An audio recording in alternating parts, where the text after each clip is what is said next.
वफाकी हुकूमत ने 26वीं आईनी तरमीम के बाद मजीद 2 आईनी तरमीम लाने का फैसला कर लिया। ज़राए के मुताबिक एक तरमीम बल्दियाती इदारों की तश्कील, उनके इंतखाबात, दूसरी तरमीम फौजी अदालतों के क़याम से मुताल्लिक़ है। दोनों तरमीम की मंजूरी तक कौमी असम्बली का इजलास जारी रखने का फैसला।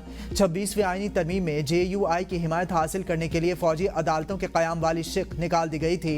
मखसूस नशिस्तों पर बहाल होने वाली ख़वातीन अरकान असम्बली दोनों आईनी तरमीम के हक़ में वोट देंगी। बैरिस्टर अकील कहते हैं, इस वक्त फौजी अदालतों की कोई बात नहीं हो रही, फौजी अदालतों के हवाले से काम शुरू नहीं हुआ। सेनेट कमेटी कानून और इंसाफ ने अक्सरियती राय से सुप्रीम कोर्ट के जजेस की तादाद 25 करने की मंजूरी दे दी। फारूक एचनाई की ज़ेर सदारत सेनेट की कायमा कमेटी कानून और इंसाफ का इजलास। PTI और JUI सुप्रीम कोर्ट के जजेस की तादाद बढ़ाने की मुखालिफत।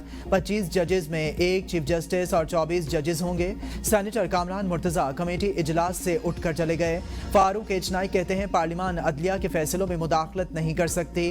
सुप्रीम कोर्ट आज़ाद है, वो फैसला खुद करती है। आइन ये कहता है, आइन की तरमीम को कोई चैलेंज नहीं कर सकता। आईनी बेंचेस में सुप्रीम कोर्ट के ही जजेस होंगे। Supreme court practice and procedure तरमीमी ऑर्डिनेंस 2024 सेनेट में पेश। मुतल्लका कायमा कमेटी के सपोर्ट सेक्शन 2 में शामिल झेली शिक के तहत कमेटी में चीफ जस्टिस के अलावा एक सीनियर तरीन जज और एक चीफ जस्टिस पाकिस्तान का नामजद करदा जज शामिल होगा।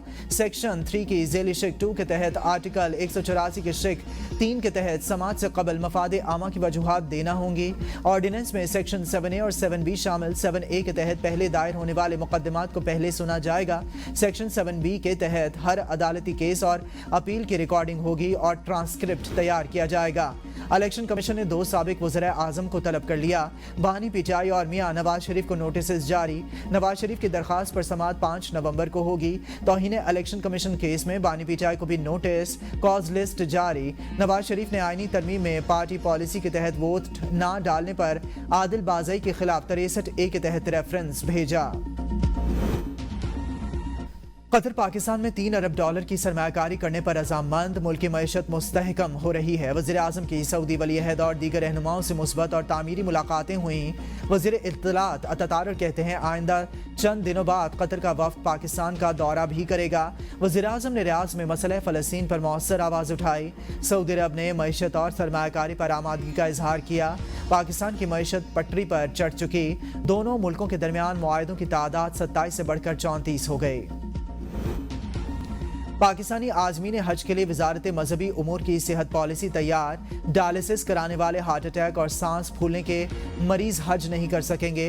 फेफड़ों की बीमारी या मसनूई तनफ्फुस पर जिंदा अफराद भी हज नहीं कर सकेंगे। जिगर फेल होने के खदशे वाले मरीज, संगीन आसाबी और नफ्सियाती अमराज में मुब्तला अशखास पर भी पाबंदी।